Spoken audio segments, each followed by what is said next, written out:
Hello guys, मैं एक विवाह की गीत सुना रही हूँ। देखिए, आप लोगों को पसंद आएगा तो लाइक करिएगा।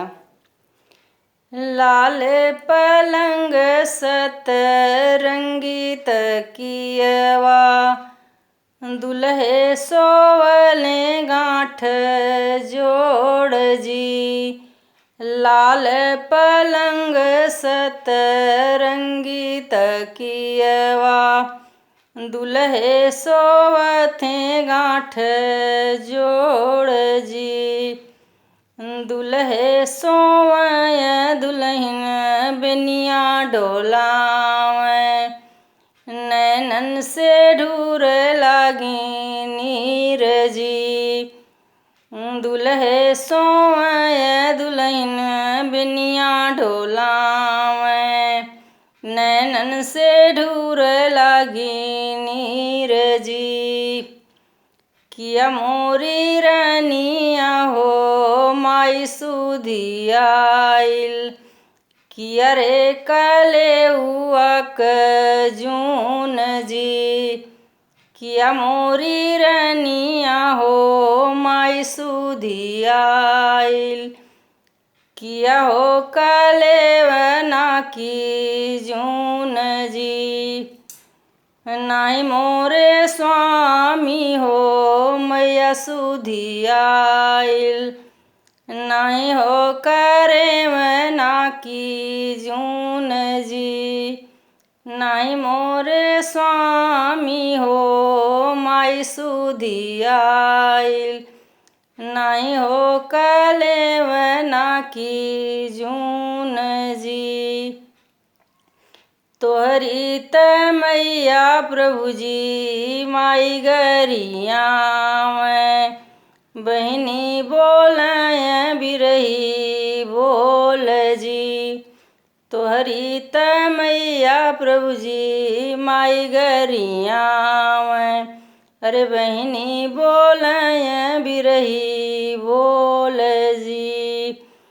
लहुरा देवरवा स्वामी घर से निकाले, लहुरा देवरवा स्वामी घर से निकाले। यह गुना ढूर लागी आंसू जी। लहुरा देवरवा स्वामी घर से निकाले, यही गुना ढूर लागी नीर जी। मैया के मोरी धन घर से निकलबै, बहनी के भेजब ससुराल जी।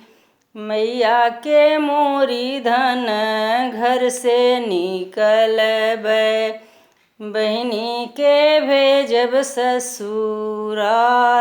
जी। भैया के मोरी धन अलग कराइबै, दोनों जनी रहबै अकेले जी। भैया के मोरी धन अलग करइबै, दोनों जने रहबै अकेले जी। इतनी वचन जब सुनली धनियवा, स्वामी से बोले मुस्काई जी। इतनी वचन जब सुनली धनियवा, स्वामी से बोले मुस्काय जी।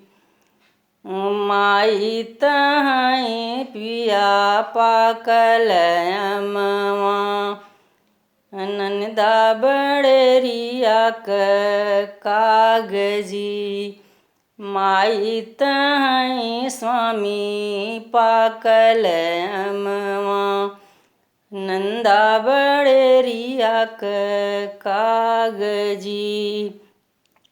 लहुरा देवरवा स्वामी तोहर दाहिन बहिया, बुझ लाग्यो अकल तोहार हो। लहुरा देवरवा स्वामी तोहर दाहिनी बहिया, अरे बुझलो मैं अकील तो हार जी।